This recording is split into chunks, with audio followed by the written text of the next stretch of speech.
बंधु माने चलित वर्ष 14 एप्रिल सोमवार दिन पड़ाकू जाउछि पवित्र महाविषुव पणा संक्रांति। एही दिन आपण एही पांचटी जिनिस निश्चय खाई नियंतु। आपनकु माँ लक्ष्मींकर अशेष कृपा प्राप्त हब।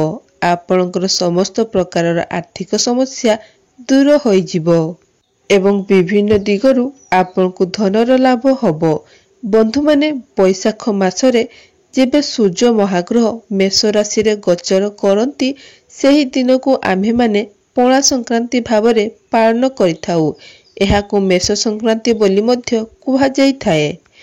बंधु माने एही महाविषुव पणा संक्रांति दिन सूर्य देव को अर्घ्य देवार प्रथा रहिछि। आमर हिंदू धर्म रे पणा संक्रांति रो बहुत अधिक महत्व रहिछि। धार्मिक मान्यता अनुसार एही पवित्र पणा संक्रांति दिन जदि आपण कौनसी पवित्र नदी रे स्नान करती एवं एही दिन जदि आपण दान पुण्य करती तो आपणकर अनेक गुड़ाए पाप नष्ट हो जाई थाए एवं आपणकु अनेक पुण्यर फल प्राप्ति होइथाए। एहा सहित आपणकर मनस्कामना मध्य पूर्ण होइथाए।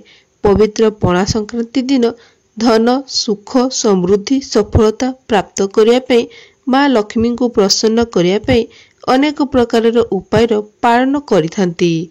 तो आजिर एही भिडियो रे मु आपण को एपरि एक उपाय विषय रे कहिबाकू जाउची। जे उपाय को आपण पणा संक्रांति दिन करिबा द्वारा आपण को माँ लक्ष्मींकर विशेष कृपा प्राप्त हब, जहा फल रे आपणकर मनस्कामना पूर्ति हेबा सहित आपणकर समस्त आर्थिक समस्या मध्य दूर होइजिब। आपनक गृह रे सुख समृद्धि वृद्धि हब। तेबे बंधु माने पणा संक्रांति दिन आपण को एही पांचटी जिनिस निश्चित भाव रे खाई नेबार अछि, जहा फल रे पूरा वर्ष आपनक गृह रे धन धान्यर अभाव हब नाही एवं आपनक गृह रे सुख शांति समृद्धि मध्य बनी रहिब। तो बंधु माने महाविषुव पणा संक्रांति दिन दान धर्म पूजा पाठर बहुत अधिक महत्व रही थाए। यह बहुत मंगलकारी एवं शुभ फलदायी होइथाए। एही दिन किंबा एही शुभ दिन रे आरंभ करा जाइथिबा कोनोसी भी कार्य रे कोनोसी प्रकार बाधा विघ्न आसी न थाए। एही दिन आपण जदि धन चांदीर कोनोसी जिनिस किणती तेबे यह मध्य अत्यंत शुभप्रद होइथाए। यह व्यतीत पणा संक्रांति दिन घर को झाड़ू आनिबा मध्य अत्यंत शुभ बोली माना जाई थाए।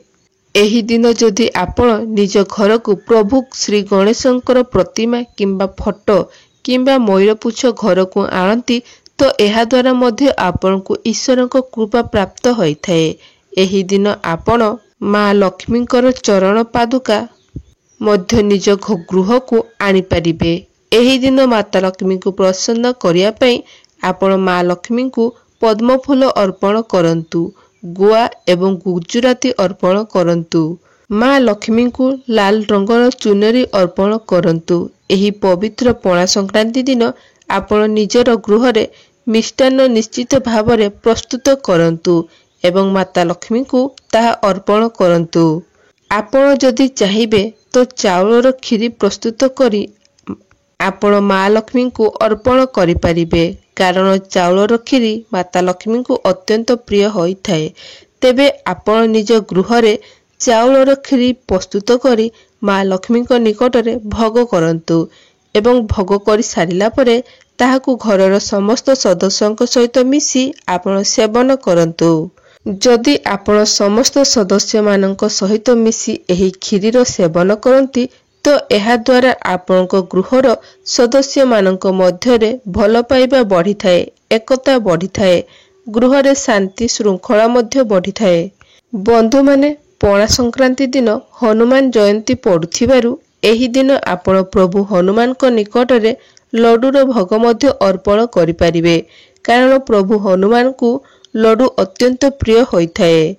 तो एही दिन जदि आपण बुंदीर लड्डू प्रभु हनुमान को भोगरे चढ़ाती एवं एहाकु आपण सेवन करती तो एहा द्वारा आपण को प्रभु हनुमानकर कृपा प्राप्त होई थाए, जहा फल रे आपणकर अनेक समस्या କୁ ପ୍ରଭୁ ହନୁମାନ ଦୂର କରିଦେଇଥାନ୍ତି। ଆପଣଙ୍କ ଜୀବନରେ ଆସୁଥିବା ସଂକଟକୁ ପ୍ରଭୁ ହନୁମାନ ଦୂର କରିଦେଇଥାନ୍ତି। ବନ୍ଧୁମାନେ, ଏହି ପବିତ୍ର ପଣା ସଂକ୍ରାନ୍ତି ଦିନ ଆପଣ ଚାଉଳ ଏବଂ ଡାଲିର ଖିଚୁଡ଼ି ନିଶ୍ଚିତ ପ୍ରସ୍ତୁତ କରନ୍ତୁ ଏବଂ ଏହାକୁ ଦୁଃଖୀ ଦରିଦ୍ର ବ୍ୟକ୍ତିମାନଙ୍କୁ ଆପଣ ଦାନ କରିଦିଅନ୍ତୁ। ଯଦି ପଣା ସଂକ୍ରାନ୍ତି ଦିନ ଆପଣ ଖିଚୁଡ଼ିର ଦାନ କରନ୍ତି ତ ଏହା ଦ୍ୱାରା ଆପଣଙ୍କୁ ଦେବୀ ଦେବତାମାନଙ୍କର ଆଶୀର୍ବାଦ ପ୍ରାପ୍ତ ହୋଇଥାଏ, ଯାହା ଫଳରେ ଆପଣଙ୍କ କାର୍ଯ୍ୟରେ ଆସୁଥିବା ବାଧାବିଘ୍ନ ଗୁଡ଼ିକ ଦୂର ହୋଇଯାଇଥାଏ। ଆପଣଙ୍କର ଉପରେ ଆସୁଥିବା ସଂକଟ ଅସୁବିଧା ଗୁଡ଼ିକ ଟଳି ଯାଇଥାଏ ଏବଂ ଗୃହରେ ସୁଖ ସମୃଦ୍ଧିର ବୃଦ୍ଧି ହୋଇଥାଏ। ଆପଣଙ୍କୁ ମା ଲକ୍ଷ୍ମୀଙ୍କର ବିଶେଷ ଆଶୀର୍ବାଦ ପ୍ରାପ୍ତ ହୋଇଥାଏ। ତ ବନ୍ଧୁମାନେ, ପ୍ରଥମେ ଆପଣ ସେହି ଖିଚୁଡ଼ିକୁ ସୂର୍ଯ୍ୟଦେବଙ୍କ ନିକଟରେ ଭୋଗ ଚଢ଼ାନ୍ତୁ। ତାପରେ ଆପଣ ଏହାକୁ ଦୁଃଖୀ ଦରିଦ୍ର ବ୍ୟକ୍ତିମାନଙ୍କ ମଧ୍ୟରେ ବାଣ୍ଟି ଦିଅନ୍ତୁ। ତାପରେ ଘର ପରିବାର ସହିତ ଆପଣ ନିଜେ ମଧ୍ୟ ସେହି ଖିଚୁଡ଼ିକୁ ଖାଆନ୍ତୁ। ଖିଚୁଡ଼ିକୁ ଅତ୍ୟନ୍ତ ଶୁଭ ବୋଲି ମନାଯାଇଥାଏ। ଆପଣମାନେ ଜାଣିଥିବେ, ଆମେ ପ୍ରାୟତଃ ପ୍ରତ୍ୟେକ ପୂଜାରେ ଖିଚୁଡ଼ି ନିଶ୍ଚିତ ଭାବରେ ବନାଇଥାଉ। ତେଣୁ ଏହି ଦିନ ଯଦି ଆପଣ ଖିଚୁଡ଼ି ପ୍ରସ୍ତୁତ କରି ଏହାକୁ ପ୍ରଭୁ ସୂର୍ଯ୍ୟଙ୍କ ନିକଟରେ ଭୋଗ ଲଗାନ୍ତି, ଏହାକୁ ଆପଣ ଦୁଃଖୀ ଦରିଦ୍ର ବ୍ୟକ୍ତିମାନଙ୍କୁ ଦାନ କରନ୍ତି ଏବଂ ନିଜେ ମଧ୍ୟ ପରିବାର ସହିତ ଏହାକୁ ସେବନ କରନ୍ତି, ତ ଏହାଦ୍ୱାରା ଆପଣଙ୍କର ବହୁତ ଅଧିକ ମଙ୍ଗଳ ହୋଇଥାଏ। ବନ୍ଧୁମାନେ, ଏହି ଦିନ ଖିଚୁଡ଼ି ଦାନ କରିବା ଦ୍ୱାରା ଏବଂ ନିଜେ ଖାଇବା ଦ୍ୱାରା ଆପଣଙ୍କୁ ମା ଲକ୍ଷ୍ମୀଙ୍କର ବିଶେଷ କୃପା ପ୍ରାପ୍ତ ହୋଇଥାଏ। ସୂର୍ଯ୍ୟଦେବଙ୍କ ମଧ୍ୟ ବିଶେଷ କୃପା ଆପଣଙ୍କୁ ପ୍ରାପ୍ତ ହୋଇଥାଏ। ଏହା ବ୍ୟତୀତ ଶନିଦେବଙ୍କର କୃପା ମଧ୍ୟ ଆପଣଙ୍କ ପାଇଁ ପ୍ରାପ୍ତ ହୋଇଥାଏ। ବନ୍ଧୁମାନେ, ପଣା ସଂକ୍ରାନ୍ତି ଦିନ ମା ଲକ୍ଷ୍ମୀଙ୍କୁ ପ୍ରସନ୍ନ କରିବା ପାଇଁ ଆପଣ ମା ଲକ୍ଷ୍ମୀଙ୍କ ନିକଟରେ କଦଳୀ ଏବଂ ଅଙ୍ଗୁର ନିଶ୍ଚିତ ଭାବରେ ଭୋଗ ଲଗାନ୍ତୁ ଏବଂ ଭୋଗ ଲଗାଇ ସାରିବା ପରେ ଏହାକୁ ଆପଣଙ୍କ ପରିବାର ସହିତ ଆପଣ ପ୍ରସାଦ ଭାବରେ ନିଶ୍ଚିତ ଭାବରେ ସେବନ କରନ୍ତୁ। ଯଦି ଆପଣଙ୍କ ପରିବାରର କୌଣସି ସଦସ୍ୟ ଲମ୍ବା ସମୟ ଧରି ବେମାରୀରେ ପଡ଼ି ରହିଛନ୍ତି, ତାଙ୍କର ସ୍ୱାସ୍ଥ୍ୟରେ ସୁଧାର ଆସୁନାହିଁ, ତ ଏହି ପଣା ସଂକ୍ରାନ୍ତି ଦିନ ଅଭିଜିତ ମୁହୂର୍ତ୍ତରେ ମା ଲକ୍ଷ୍ମୀଙ୍କ ନିକଟରେ ଆପଣ ଯେଉଁ କଦଳୀ ଏବଂ ଅଙ୍ଗୁର ଭୋଗ ଲଗାଇଥିବେ ତାହାକୁ ଆପଣଙ୍କର ଘରର ସେହି ବ୍ୟକ୍ତିକୁ ଖାଇବାକୁ ଦିଅନ୍ତୁ। ଦେଖିବେ ଧୀରେ ଧୀରେ ତାଙ୍କର ସ୍ୱାସ୍ଥ୍ୟରେ ସୁଧାର ଦେଖିବାକୁ ପାଇବେ। ଆପଣ ଚାହିଁଲେ ଆପଣଙ୍କର ପିତୃପୁରୁଷଙ୍କୁ ଶାନ୍ତ କରିବା ପାଇଁ ପିତୃପୁରୁଷଙ୍କର ଆଶୀର୍ବାଦ ପ୍ରାପ୍ତ କରିବା ପାଇଁ ଏହି ପବିତ୍ର ପଣା ସଂକ୍ରାନ୍ତି ଦିନ ଆପଣ ପିତୃପୁରୁଷଙ୍କର ଉଦ୍ଦେଶ୍ୟରେ କଦଳୀ ନିଶ୍ଚିତ ଭାବରେ ଭୋଗ ଲଗାନ୍ତୁ। ଦେଖିବେ ଆପଣଙ୍କର ପିତୃପୁରୁଷଙ୍କର ଆଶୀର୍ବାଦ ଆପଣଙ୍କୁ ପ୍ରାପ୍ତି ହେବା ଫଳରେ ଆପଣଙ୍କ ଗୃହରେ ଉନ୍ନତି ହେବାକୁ ଲାଗିବ। ଏବଂ ଏହା ବ୍ୟତୀତ ସବୁଠାରୁ ଗୁରୁତ୍ୱପୂର୍ଣ୍ଣ ଜିନିଷ ହେଉଛି ଲୁଣ। ଆପଣ ତ ଏମିତିରେ ତ ଆପଣ ଖିଚୁଡ଼ିରେ ଲୁଣର ବ୍ୟବହାର କରିବେ, କିନ୍ତୁ ପଣା ସଂକ୍ରାନ୍ତି ଦିନ ଅଭିଜିତ ମୁହୂର୍ତ୍ତରେ ଆପଣ ଯଦି କିଛି ଲୁଣର ସେବନ କରନ୍ତି ତ ଆପଣଙ୍କ ଉପରେ ମା ଲକ୍ଷ୍ମୀଙ୍କର କୃପା ସର୍ବଦା ବନି ରହିବ। ଗୃହରେ ସମସ୍ତ ଆର୍ଥିକ ସମସ୍ୟା ମଧ୍ୟ ଧୀରେ ଧୀରେ ଦୂର ହୋଇଯିବ। ଧନ ଧାନ୍ୟର ଅଭାବ ହେବ ନାହିଁ। ଆପଣଙ୍କର ଚାକିରି ଏବଂ ବ୍ୟବସାୟ କ୍ଷେତ୍ରରେ ମଧ୍ୟ ଉନ୍ନତି ହେବାକୁ ଲାଗିବ। ଧନ ଆସିବାର ନୂତନ ମାର୍ଗ ଆପଣଙ୍କ ପାଇଁ ଖୋଲିଯିବ। ଅଚାନକ ଭାବରେ ଆପଣଙ୍କୁ ଧନ ପ୍ରାପ୍ତି ହେବ ଏବଂ ଆପଣଙ୍କର ଅଟକି ରହିଥିବା କାର୍ଯ୍ୟ ମଧ୍ୟ ଆଗକୁ ବଢ଼ିବ ଏବଂ ସେଥିରେ ଆପଣଙ୍କୁ ସଫଳତା ମଧ୍ୟ ମିଳିବ। ତ ପଣା ସଂକ୍ରାନ୍ତି ଦିନ ଅଭିଜିତ ମୁହୂର୍ତ୍ତରେ ଆପଣ ଲୁଣର ସେବନ ନିଶ୍ଚିତ ଭାବରେ କରନ୍ତୁ। ବନ୍ଧୁମାନେ, ଆଉ ଗୋଟିଏ ଜିନିଷ ହେଉଛି କନ୍ଦମୂଳ। ତ ଏହି ପବିତ୍ର ପଣା ସଂକ୍ରାନ୍ତି ଦିନ ଆପଣ ମା ଲକ୍ଷ୍ମୀଙ୍କ ନିକଟରେ କନ୍ଦମୂଳ ନିଶ୍ଚିତ ଭାବରେ ଭୋଗ ଲଗାନ୍ତୁ ଏବଂ ଭୋଗ ଲଗାଇ ସାରିଲା ପରେ ଏହାକୁ ଆପଣ ନିଜର ପରିବାରର ସଦସ୍ୟମାନଙ୍କ ସହିତ ମିଶିକି ଖାଆନ୍ତୁ। ଏହି ଦିନ ଯଦି ଆପଣ ମା ଲକ୍ଷ୍ମୀଙ୍କ ନିକଟରେ କନ୍ଦମୂଳର ଭୋଗ ଲଗାଇବେ ନିଜର ପରିବାରର ସଦସ୍ୟମାନଙ୍କ ସହ ମିଶିକି ଖାଆନ୍ତି ତ ଏହା ଦ୍ୱାରା ଆପଣଙ୍କ ଗୃହକୁ ମା ଲକ୍ଷ୍ମୀଙ୍କର ଆଗମନ ହୋଇଥାଏ।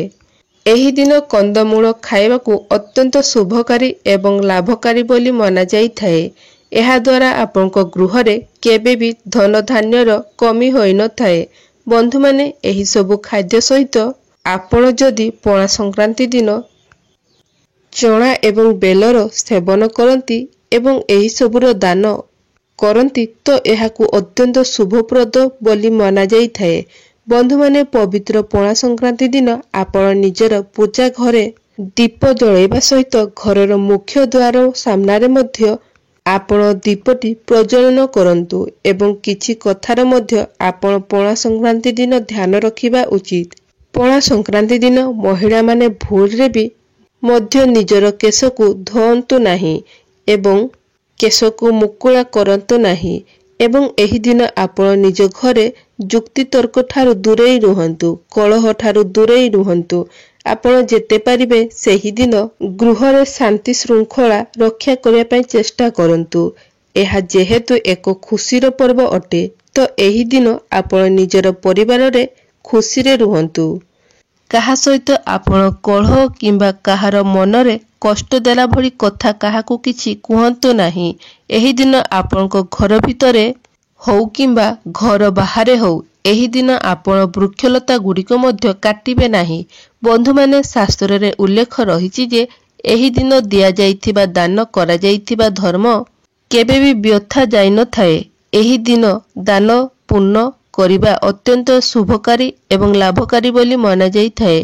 तेबे बंधु माने प्रत्येक मनुष्य निज जीवन रे दान करिबा उचित।